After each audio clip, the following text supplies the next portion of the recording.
Can I start by asking you about Liam Delap and whether you've spoken to him since Wednesday night, explained to him how you saw it from your point of view and what he had to say? No, but I don't need to speak with Liam. Anyway, I spoke with Liam, but Liam he knows everything. He's aware of the situation. He knows that he made a mistake, and full stop. No more than that. Do you think the players appreciate you being as open and honest as you were on Wednesday night? This is a question for them. The problem is that when I say that there is no concern about red card, no concern. If I say that we need to avoid red card, we need to avoid red card. I say what I think is correct to say. Sometimes we had red card that was difficult to avoid, and sometimes we had some red card that we could avoid. Do you think, generally speaking, there is a problem with discipline? I think that some of the red card that we concede, we can avoid that. And likewise, some of the yellow cards you were saying on Wednesday night as well were avoidable as well? I don't know. What can you do to change that, do you think, to change some of the rash tackles, some of the challenges, the avoidable cards?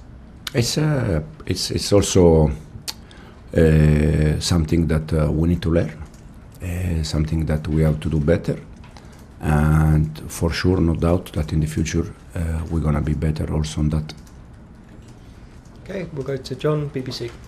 Just on that, have you sat the squad down, since Wednesday and said, this is getting a bit ridiculous now? Was it 6 red cards from 9 games, including your own? Have you sat them all down and said it's really something that's got to stop? Again, some of the red card we could avoid. Some of the red card we cannot avoid. I mean, just slightly away from that. On Liam Delap, I mean, you said in the press conference on Wednesday, he's a player inside the pitch playing for himself, struggles to listen to things around him. So is it fair to say that he is quite a long way from being the player that you want him to be? Probably. I'm not from England, so sometimes when I try to translate from Italian to English, sometimes it's a bit different.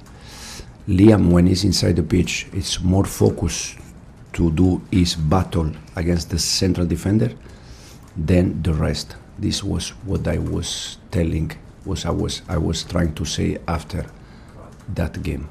And is that how you want him to play?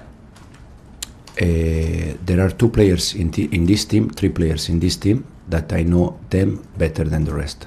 Romeo Lavia, Cole Palmer and Liam Delap. Because I know them from season 21, 4 years ago.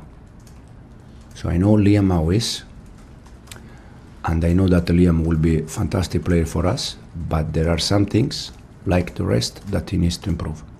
Just looking at Tottenham, I'm sure you're aware, I'm sure you've looked at the videos, their home form, it's 1 home league win in 7, I think it's 3 in 18. So there is, without a doubt, vulnerability there, isn't there, at home? But Tottenham, I think they are doing very good. They finished last season winning the Europa League. They start very good this season. And also because it's a derby, for sure will be a difficult game. Have you looked at why they are so poor at home in the league? I don't know. This is a question for them, to be honest. Thank you. We'll go to Soraya, PLP. Morning. Your left wingers I want to talk about. Garnacho scored his first goal against Sunderland. Then you got Gittins' amazing goal against Wolves and assisting in the game. You've mentioned previously that you actually tend to pick your attackers on how well they defend and their defensive attributes. What do you sort of think separates Gittins and Garnacho, and what do they contribute differently to the squad? They are both adapting to our the way we work every day. They are both doing well.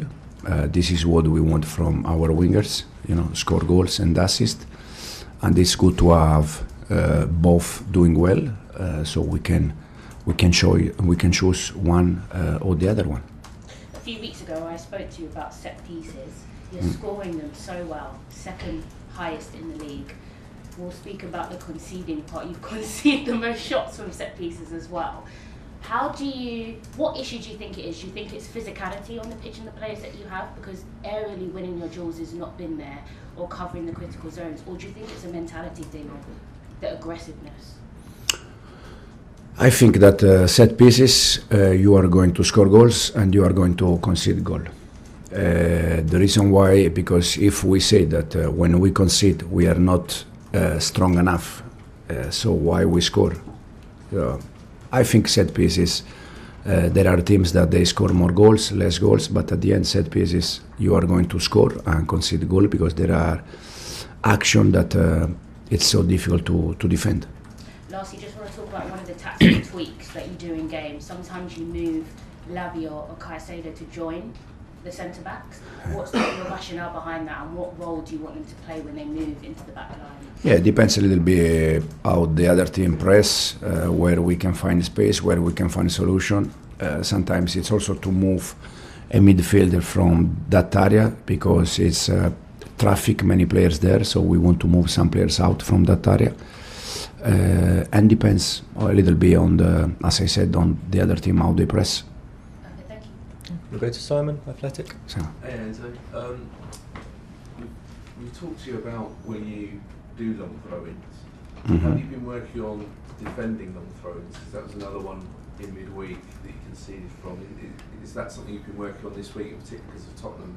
They like to use long throw-ins a lot. yeah, and then we have Wolves at home that they do that, Yeah. and then we have for sure we are working. Yeah, for sure. And just quickly on Liam, just one question on Liam. Did he apologise when you spoke to him? Straight after the game in the changing room. Yeah. And did he apologise to the teammates as well? Or was it like Yeah, straight in the changing room after the game. He apologized to everyone. And Cole Palmer, is he still on course to be back at the end of this month? I just met him in the canteen for the breakfast, and I told him, I will say that in 1 week you are back. He was laughing. No, with the cold there is exactly the same plan. Wait, and hopefully he can be back soon. Okay, and we'll finish this section with Rob O'Connor. Hi, Enzo. Are you open to changing the way you personally approach squad discipline?